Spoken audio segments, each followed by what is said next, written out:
Want to welcome back in our Powerhouse panel on this Friday morning. We start with our White House correspondent, Emerald Robinson, host of Stacy on the Right, Stacy Washington. Political analyst Mark Halperin is here, and former Trump campaign aide Rick Gates is here as well. Emerald, quick question. So no conservative news media sites, whether in print or television or radio, none of them were called on. It was all, people that we knew were going to ask safe questions.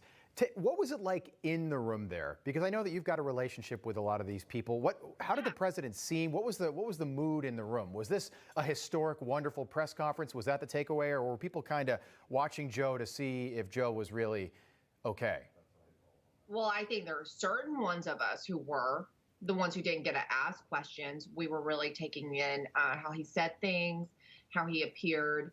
I would say the ones closer to the front who were asking the questions did not seem as concerned about that. What I was surprised by, considering they do have such a relationship with this administration, is how muted it actually seemed for them. A couple of them came and talked to me afterwards. I think it was interesting, their demeanor afterwards, as if they knew that this wasn't really how press conferences should go. As Mark pointed out, he had notes, right, almost like a briefing book, and the questions were very different. They were, very overly gracious in how they asked them. Now, there was a couple who asked, good questions. Particularly, I thought it was an important moment when I think it was Kristen Welker from NBC asked about access to those migrant children facilities, and Joe Biden admitted that they weren't going to let reporters in until essentially he was able to do what he's going to do there, AKA clean it up for the camera.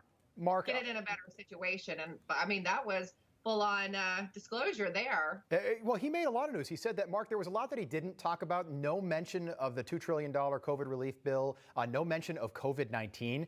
Besides in the very beginning when he made his statement and said, hey, we're now going to vaccinate 200 million people, not 100 million, which, by the way, because of Operation Warp Speed, should have been the expectation all along. But, Mark, a lot was not covered. And we found out that our biggest foreign policy threat is not China, is not Russia, but is North Korea.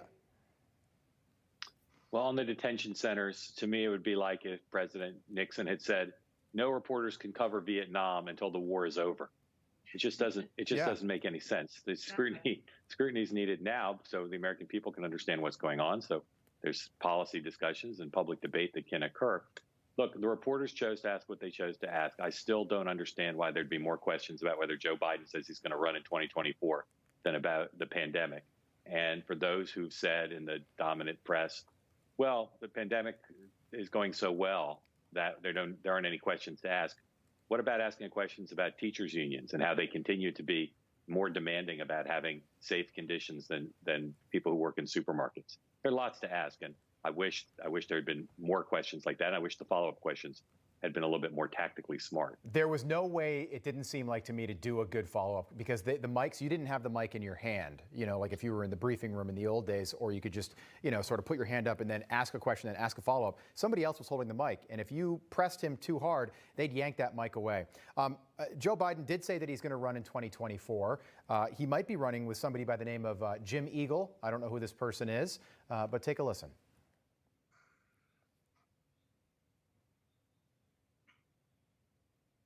It's sick.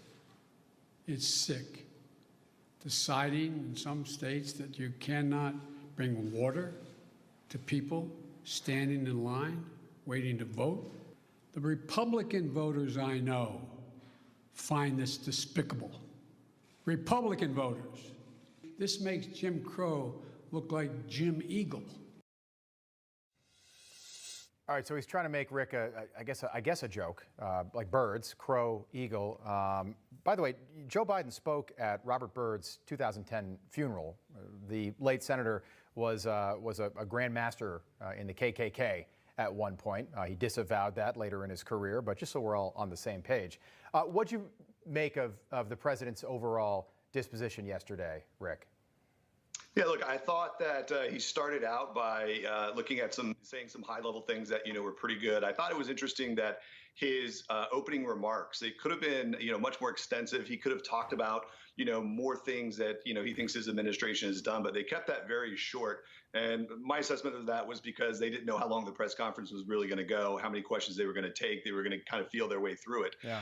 But look, it was scripted. He stumbled a couple of times. He was hesitant at others, clearly referring to his notes. I give their staff credit. I've tried to go back in history and see if anybody else actually had the press corps names with pictures associated with them. Right. I thought that was an upgrade to previous press conferences of other presidents. But overall, it was disappointing. Printers now, right? Yeah, that's exactly right, and in color too. So it looked really good. But even in the list, and I think he could have done a better job. What's that, Emerald? List, I said, if you're looking at that picture of the seating chart, I'm in the top left corner. Yeah, you were in the way. I was surprised we got an invite, but nobody, Fox News wasn't called on, Newsmax wasn't called on. But Emerald, where were you? You were in the way back, right? It was the very last seat. Wow. The very last in the very back. And were people raising their hands, or were the people with the microphones walking around? It was coordinated. People were raising their hand, but if you notice, he wasn't even looking up at all when he was looking at who he would go to next to take a question. I mean, I remember President Trump, he would look around the room and he'd sort of like do almost a reality TV thing where it looked like he was going to call on you. And then he didn't. He called on somebody else. He's like, okay, let's see here. Right. But yeah, Joe Biden didn't even look up, so I didn't understand why people were even bothering to raise their hands at that point. We knew how it was going. We've got to wrap it, but he was, you guys are coming right back so we can continue talking about this. I noticed people that have been there a long time, Kristen Welker, for example, he said Kristen, and he had no idea who this person was. He was scanning the room, and Kristen Welker standing up, and it's like, here's somebody that's been on the scene for quite some time, and he just seemed to have no idea who this person was. But I will tell you, Stacy, we'll start with you at the top of the next segment. So he went 62 minutes, and only 10 people got to ask questions. Which, simple math, that's just over 6 minutes per answer. Which would be that's not a press conference. He's making a speech every single time. Totally unorthodox. It was not actually it was what I expected, but it was not what was to be expected from the last president. President Trump was expected to know everyone's name, to memorize their backstory, right, to never ever make a mistake about anything in a return or a question. If he was ever pointed with anyone, it was always, he's so rude, he's so mean.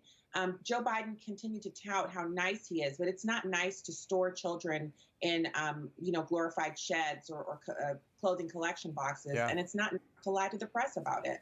Yeah, that's a good point. Panel, we'll leave it there. We're going to pick this right back up in a couple of minutes. Stick around. A lot more to talk about when it comes to Joe Biden's first press conference in 64 days.